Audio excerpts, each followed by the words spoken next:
غیبت کول داسې مثال دی لکه هغه مسلمان چې لږ لڅي او ته نور لڅي. لکه تر دې پورې حضرت مولانا ابوالي سمرقندي صاحب رحمه الله تعالی په تنبیه الغافلین کې یو واقعه ذکر کړې ده. وایي وخت حضرت عیسی علیه السلام خپلو ملګرو ته وفرمایل أرأيتم لو أتيتم على رجل نائم قد كشفت الريح عن بعض عورته كنتم تسترون عليه. وجه ملګرو ته حضرت عیسی علیه السلام وایي دا راته ووایاست چې که چیرې تاسو و یو داسې سړي ته راسئ چې هغه بیده او هوا باد د هغه بعضې عورت ښکاره کړی یا پیسه ورپورته کړي یا فرض کړه لمنې چې پورته کړي دی خو بیده دی هوا پر راسي هغه لمن جندی کړي د یو څه لڅ کړي نو آیا تاسو به د هغه دغه ښکاره عورت یعنې دا بدن به ورپټوئ او که به دا باقي مانده عورت هم ښکاره کوئ.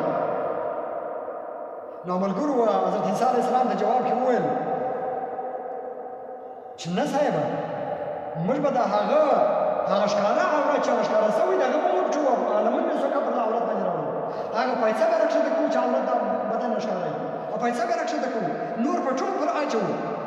نو حضرت عیسی علیه السلام ورته وویل بل کنتم تکشفون البقیة چې بلکې تاسو به دا باقي مانده عورت هم ورښکاره کوئ. نو ملګرو ورته وویل چې سبحان الله موږ به څنګه د هغه باقي مانده عورت ورښکاره کړو بلکې موږ به د هغه ښکاره عورت هم ورپټوو.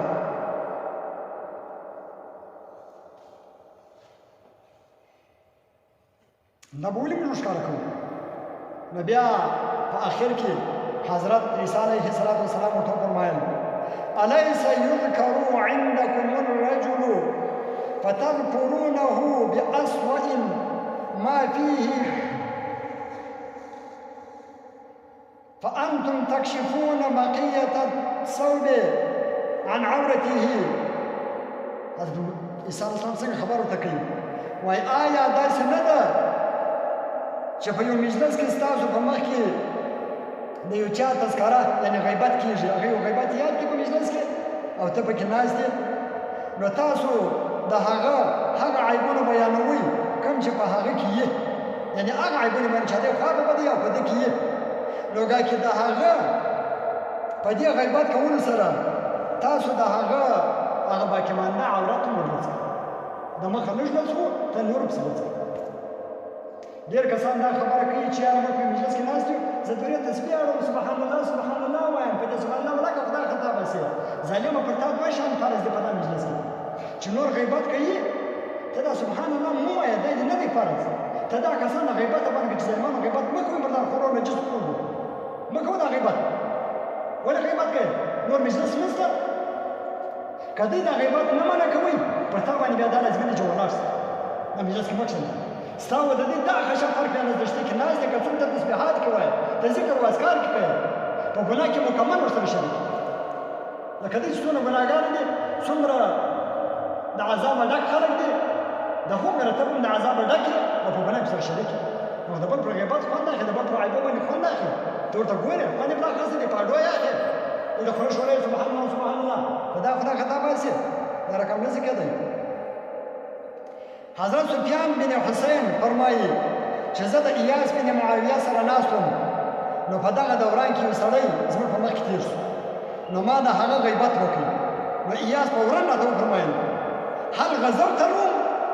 آیا تا د روم د کافرانو سره جهاد کړی دی ما ورته ویل یا ما د روم د کفارو سره جهاد نه دی کړی وایي بیا یې ما ته ویل هل غزوت ترک آیا تا د ترک د کفارو سره جهاد کړی دی ما ورته ویل یا ما د ترک د کفارو سره هم جهاد نه دی کړی وایي بیا یې ما ته وویل سلم منک الروم